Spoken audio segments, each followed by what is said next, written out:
I look at this here. We got ourselves a volleyball. We got ourselves a super soft spike volleyball. Excellent. Made by somebody, made with love and care by an amazing company, whatever. And they made this thing to be a volleyball. And we can see from this volleyball that it's not really pumped up right now. It's still in the shape of a ball. You could still play volleyball with it. It's still taking care of 80% of the function that it was built for, but it's not really cutting it right now. And the illustration I want to use in here is that this is like a person breathing in the breath of our dear planet Earth. This is like someone functioning out of the flesh, functioning out of the works of our own strength, our own achievements, our own things. It's breath, we're breathing, we're making it through the day, we're getting through the weeks and the months, but there are challenges around us, and sometimes we don't feel good. We feel like other things can impact us, shape us, and we just don't feel in a great place. And then all of a sudden, we read a story like Matthew 20, where we see God saying that the first shall be last and the last will be first, and we think, how am I going to do this? I can't function in that way. When God asks a person like this, or someone feels an unction in their, in who they are to do a work, to do something upside down, it usually ends up like this. You go down, and then kind of just stay there. It's like, well, God, I tried to be nice. I tried to forgive someone. I tried to, do what's quote unquote good in the world. I'm breathing the world's air. I'm trying to do the world's ways, and going down, upside down, it's not really working for me. Like, I don't like forgiving people. I prefer holding on. I don't like being generous. I prefer keeping it to myself.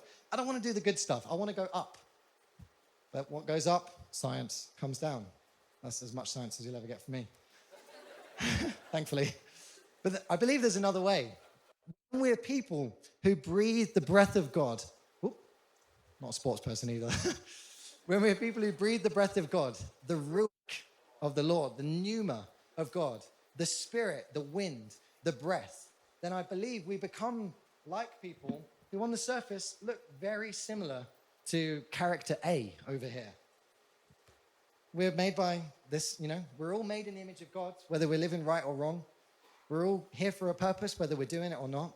But to me, this is what the people who are living by the Spirit look like. They've got the right stuff going on. And when God invites them to take a plunge into the upside down kingdom, to pay for somebody's meal, to pour out the perfume, to reach out to that family member who does not deserve our attention because of what they've done. When we do that, when the Spirit tells us to, we become like people like this who go down and we go straight back up again. Because in the upside down kingdom, if we're breathing God's breath, we don't have to fear about doing something the world would never do. Because in God's kingdom, what goes down goes up. And the first will be last and the last will be first. Now the world, if this was a science class right now, people would be throwing tomatoes at me because I am not teaching science right here. This is not logic. This is not worldly stuff we're looking at here. The world says, don't be humble, like make a name for yourself. Don't be kind, like protect yourself. You've got to protect yourself. God functions differently. He pays the one who worked for an hour the same as the one who worked all day. There are so many things we can draw from this story, which obviously we'll spend the rest of our lives reading stories like this, figuring it out.